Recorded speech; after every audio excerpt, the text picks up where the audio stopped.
Hello everyone and welcome to episode 11 of my body recomposition series, and today we need to talk.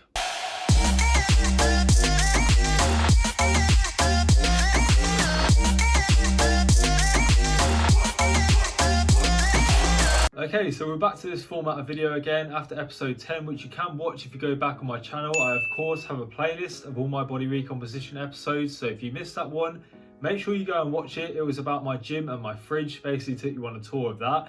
I think it was a good video, so make sure you check it out if you haven't already. But today, like I say, we're back. And today's video is going to be more of a sit down and talk kind of video.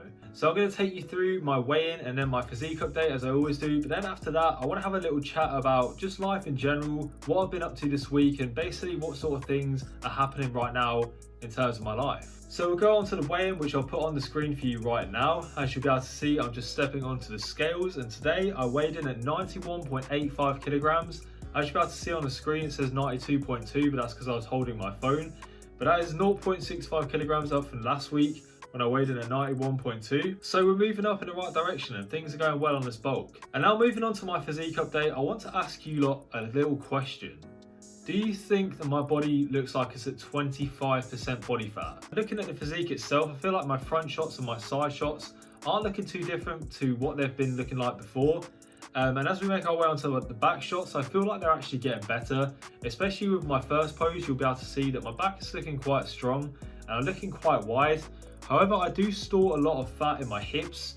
And so that might be the reason why I might look a little bit thinner from the front, is because more of the fat gets stored in my hips. And of course my front double bicep pose that I always do, I feel like that looks pretty good. And as you can see, I'm still holding on to bits of fat in my stomach. There's still like 2 layers of fat.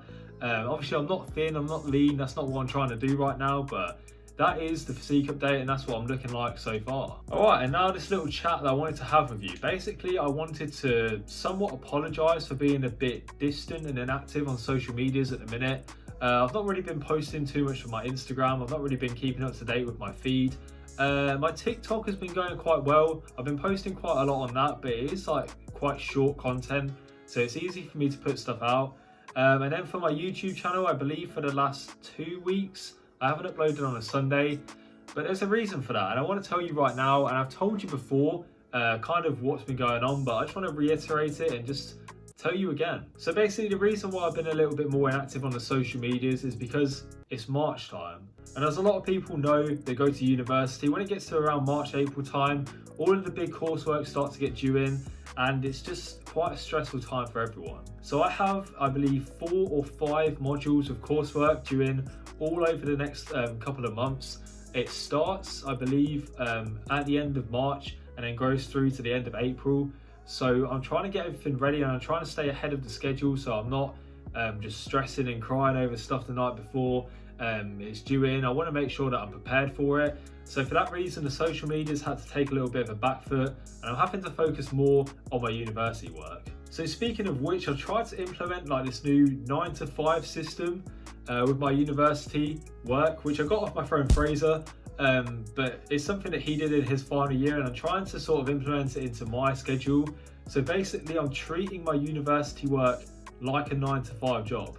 So I start working on it at 9 and obviously then I'll finish it at 5. But I still do stuff in between, like I will come on here and record a YouTube video, I will do my TikTok lives, I will do my workout, which I'll say I do over my lunch break, if you want to call it that. For like 45 minutes to an hour, I'll do the workout, and that would technically be a lunch break if you was working a 9 to 5. So I'm trying to fit things in like that. But I find that that's really helping me with getting work done, and it means that I can have my evenings and more importantly my weekends as well off to do the things that I want to do so that uni work doesn't take up my life. But especially in the final year, you've got to dedicate a lot of time to your coursework. There's a lot of work to do, especially compared to the first and second year.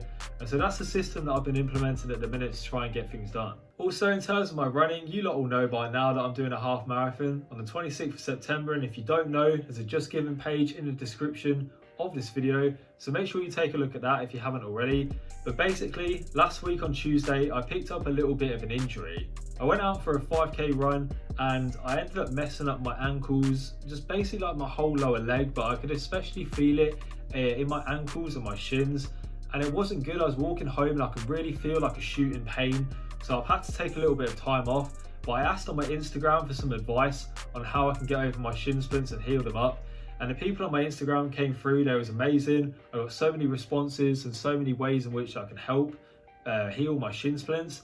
And I'm planning on making a video on that sometime soon. So make sure you stay tuned for that, because I really want to kind of collate the information that I've learned from the people on my Instagram and just sort of give you like a top 5 tips to curing shin splints or something like that. I'm not sure what I'm going to title the video yet, but I want to make a video like that.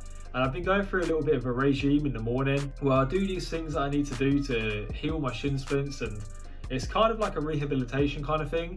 I believe that's what it's called anyway.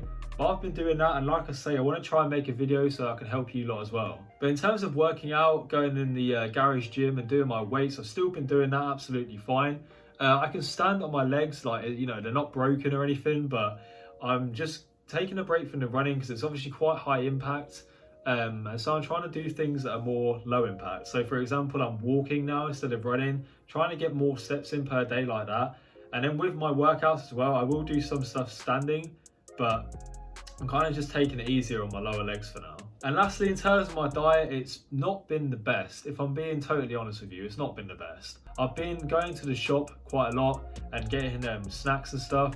And it's just to kind of like try and keep me going with this whole university work and stuff.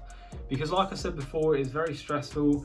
I guess you could say I'm somewhat comfort eating, but not to the extent that some people do, where I just literally bury myself in food. Like I'll go to the shop and like get myself some chocolate or some Coke or something like that, just because it's kind of hard sometimes to just keep working and you get quite bored. And I know that people that are not into their food, who don't really care about it, will not really understand why you would turn to food for, I guess, comfort in a way, or to help you just get through like hard work that you're doing. But those of my foodies out there will know the exact feeling that I'm going through. But I'm trying to just kind of get more on top of that and eat less of these junk foods and try and eat better foods and just eat more consistently so I keep full. And I'm trying to get a gallon of water in per day, because I was slacking on that, but I'm trying to do that now, and I'm hoping that by just drinking a lot more water, it's going to stop me from just wanting to go out and buying like Coke and stuff. And I know that it won't stop the cravings completely, but I'm going to try and just stay away from it as much as I can and not like go to the shop every single day to buy like a chocolate bar or like Coke and stuff like that. I'm just going to try and keep my diet on track a little bit more, is what I'm trying to say. But anyway, people, that is where I'm going to end the video, and I hope you enjoyed today's video. I know it's been a little bit of a personal one-to-one kind of thing, but not all of the videos will be like this. I just wanted to explain where I'm at in my life right now, and this series is very much a documentation of my life and how it's going. So I feel like it's quite fitting to put this sort of story and just tell you these things in these videos.